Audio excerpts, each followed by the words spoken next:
இன்னைக்கு நிலம் சம்பந்தப்பட்ட பிரச்சனைகள் தீர என்ன வழிபாடு பண்ணணுன்றதை பற்றி தான் உங்களுக்கு சொல்ல போகிறேன்.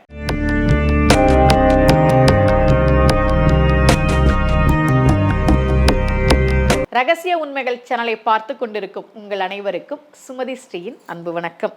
இந்த பகுதியில் நம்ம நிறைய பரிகார முறைகள், பரிகார தலங்கள், ஆன்மீக கேள்வி பதில்கள், ஆன்மீக சந்தேகங்கள், என்ன பிரச்சனைக்கு என்ன மாதிரி வழிபாடு பண்ணணும்னு தொடர்ந்து பார்த்துக்கிட்டு இருக்கோம்.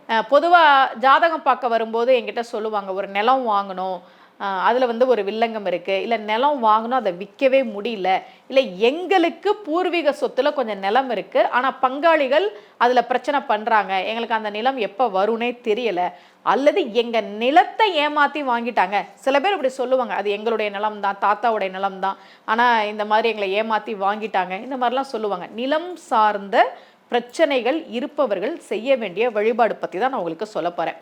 நம்ம உழைப்பில் கஷ்டப்பட்டு சேர்த்து நிலம் வாங்கணும், அப்படி தான் வாங்கணும். பூமி தானம்னு ஒன்று உண்டு, நிலதானம்னு ஒன்று உண்டு. அப்படி நமக்கு யாராவது கொடுத்தாங்கன்னா வாங்கிக்கலாம். ஆனால் அடுத்தவங்களை ஏமாற்றி கஷ்டப்படுத்தி அடித்து துன்புறுத்தி நிலம் வாங்கினா கண்டிப்பாக அது அவர்களுடைய பரம்பரைக்கு தோஷமாக மாறும். ஒருத்தர் சொன்னாராம், தெரியுமா, அங்கே பாருங்க, அங்கே கண்ணு கெட்டின தூரம் வரைக்கும் நிலம் தெரியுதே, அதை நான் தான் வாங்கி போட்டிருக்கிறேன். இந்த பக்கம் அவ்வளோ தூரம், அந்த நிலம் நான் தான் வாங்கி போட்டிருக்கிறேன். நேராக பாருங்கள், அது எவ்வளோ தூரம் இருக்குது, அதெல்லாம் அந்த நிலம் ஃபுல்லாக நான் தான் வாங்கி போட்டிருக்கிறேன். நிலம் சிரிச்சுக்கிட்டே சொல்லிச்சு, அவங்க தாத்தாவையும் நான் தான் வாங்கி போட்டிருக்கிறேன், உன் தாத்தாவுக்கு தாத்தாவையும் நான் தான் வாங்கி போட்டிருக்கிறேன், உங்கள் அப்பாவையும் நான் தான் வாங்கி போட்டிருக்கிறேன், இப்போ உன்னையும் நான் தான் வாங்கி போட போகிறேன் அப்படின்னு.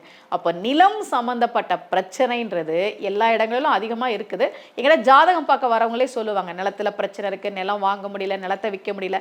இந்த மாதிரி நிலம் சம்மந்தப்பட்ட பிரச்சனைகள் இருந்தால் அவங்க தொடர்ந்து 7 செவ்வாய்க்கிழமை முருகப்பெருமானை போய் வழிபாடு செய்ய வேண்டும். செவ்வாய்னா நிலம், செவ்வாய்க்கு அதிபதி யாரு? முருகப்பெருமான். முருகப்பெருமானை வழிபாடு செய்கிற போது, செவ்வாய் தசை அப்படின்றது நம்ம 7 வருஷம் சொல்லுவோம் இல்லையா, அதனால அந்த 7 வாரம் அல்லது சிலருடைய ஜாதகத்தை பார்த்து இத்தனை வாரம் போங்க, இத்தனை நாள் போங்க அப்படின்றதை நம்ம சொல்லுவோம். செவ்வாய்க்கு அதிபதியான முருகப்பெருமானை செவ்வாய்க்கிழமை அன்று தொடர்ந்து வழிபாடு செய்கிற போது நிலம் சம்பந்தப்பட்ட பிரச்சனைகள் தீரும் என்பது நம்பிக்கை. அங்காரகன் தான் நிலத்துக்கு தெய்வம். அந்த அங்காரகனுக்கு தலைவனாக இருக்கக்கூடிய முருகப்பெருமானை வழிபாடு செய்கிற போது நிலம் சம்பந்தப்பட்ட பிரச்சனைகள் தீரும் என்பது நம்பிக்கை.